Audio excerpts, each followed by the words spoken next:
welcome to my review for Lord of the Rings Conquest, and I have the Xbox 360 version. Let me start off by telling you what the game is about.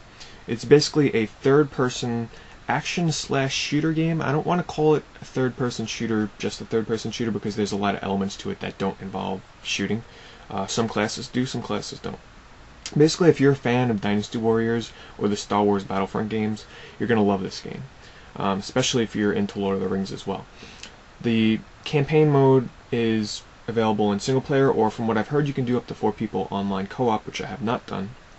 You can play as the good and the evil side, and each side will have its own different missions. I think it was like maybe 10 levels per side. It's fairly short to beat, 5 to 6 hours. Just for instance, I beat the evil campaign in about 2 hours in one sitting, but it's a lot of fun. It's a lot of brainless, mindless fun. The combat gets repetitive. You get to choose from 4 different units. You can choose to play as the scout, the warrior, the mage, or the archer.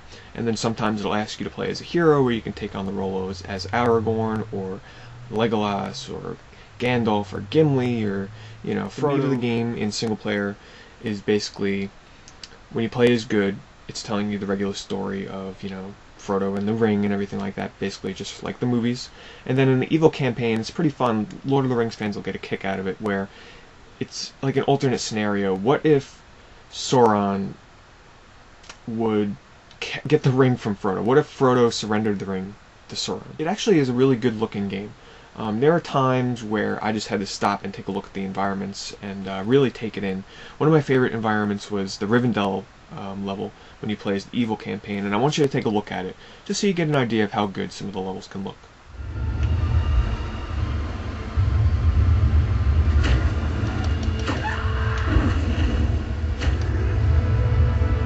Drive him out of this place, boys! We need that driver!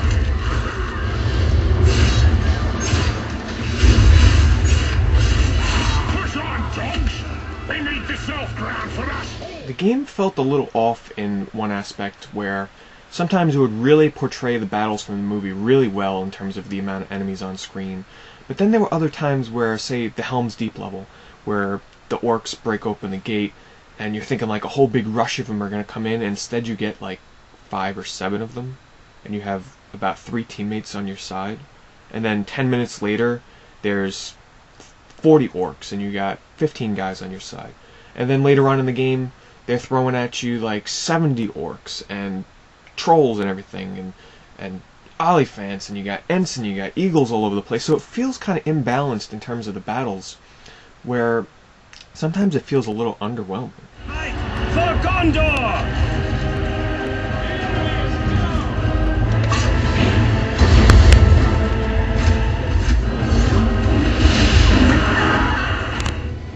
Here stands Gondor's once proud fortress. To reclaim Minas Tirith, we must capture the farm. Started. Destroy the Gondorian appeasements.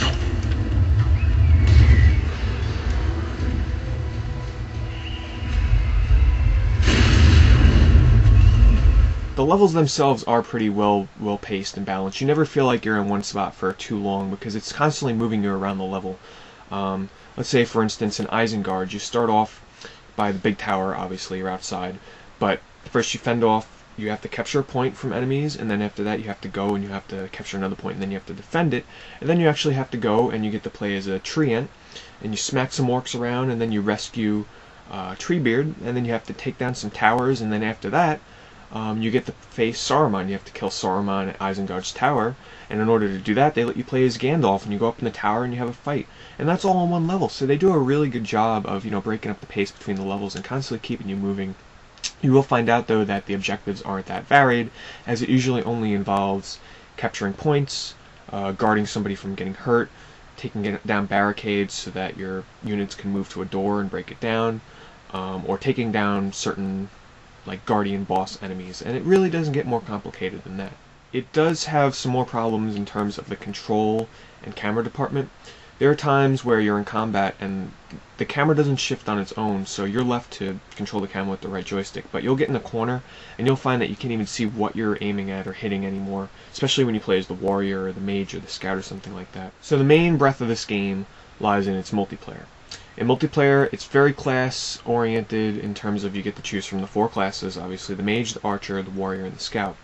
And then it's very teamwork oriented as well, and it spans across many maps. I think there's like 20 maps or something like that, maybe even a little bit more. And depending upon what game mode you play, the map changes. So here's the 4 game modes. There's the Conquest mode, where you capture points. It's sort of like King of the Hill, only with multiple hills, where you take control of the control points, and you get points depending upon how many you have. Then there's regular team deathmatch mode. First team to 50 kills wins. This is based upon ranked game match mode. And then you also have the One Ring mode, which is a playoff of Capture the Flag, where instead of bringing the ring or the flag to your base, you're actually bringing it to the enemy's base. Then there's also Hero Team Deathmatch, where you actually get to play as all the heroes.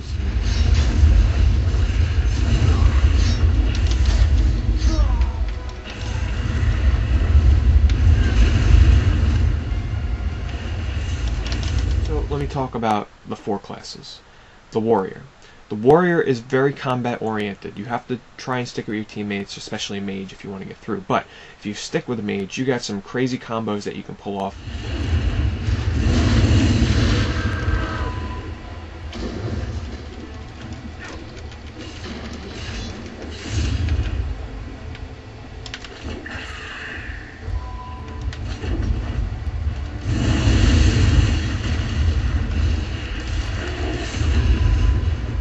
The Archer is a support type class that stays in the back. You don't want to go up front with the Archer because you'll get destroyed. But they can stay in the back and they can shoot fire arrows to knock an enemy over.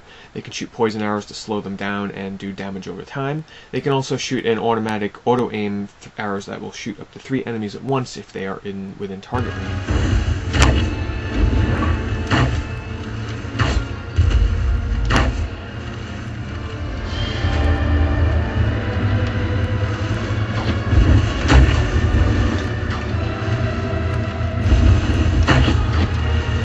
Mages are also support class oriented.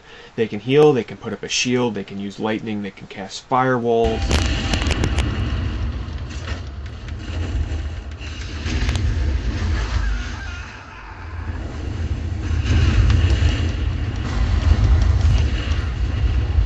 There's also the Scout. The Scout, in my opinion, is the toughest to play correctly.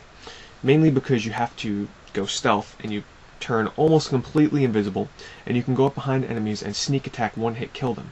You have to play it strategically though, because you have a bar that will tick down as you're invisible.